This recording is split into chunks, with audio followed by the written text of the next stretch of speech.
Hello, boys and girls. This is another geography assignment, or not assignment, lesson per se.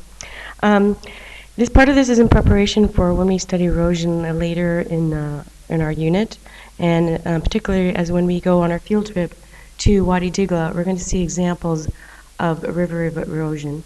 Now, one of the famous canyons in the world is the Grand Canyon in the United States.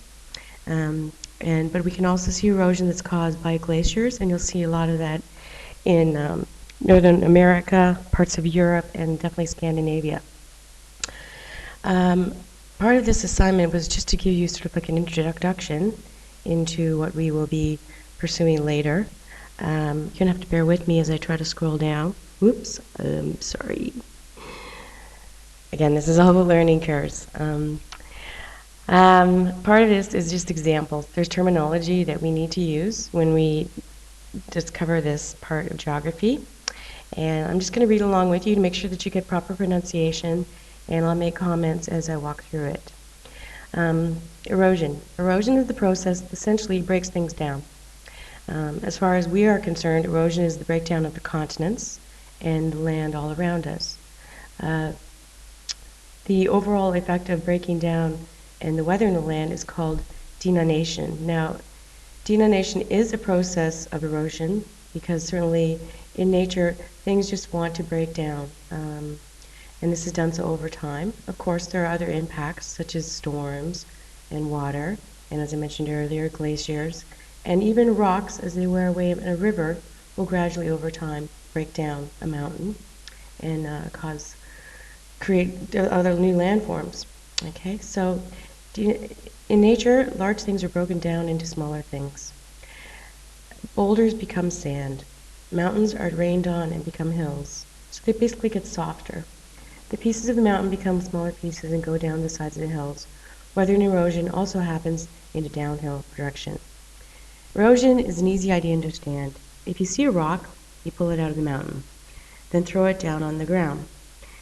You are now part of the erosion of that mountain. You have taken a big object, in this case a mountain, and started to make little objects out of it, and in this case is a rock.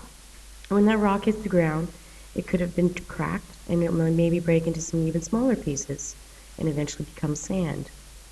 Erosion is just that easy. When it rains, the same process happens. Rocks are washed down a mountain or down a stream, and soils are washed away. The ocean beats against a cliff, and it breaks apart. And these are examples of denudation. Things just don't disappear. The masses of dirt and rock are moved further and form into another form in place. And scientists, we call that mass wasting.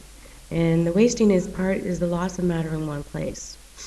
It can happen in two ways. It can be mechanical, in what's similar that you take a rock to a hammer and you break it in, or you chisel or you sculpture something.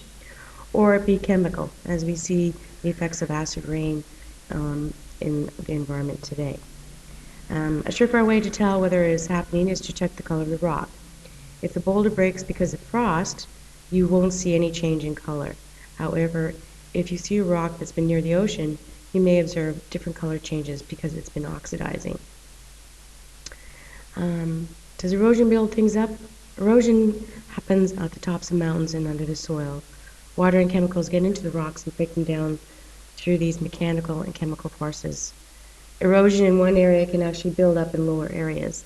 Think about a mountain range and a river. As the mountain erodes, the river carries sediment downwards towards the ocean.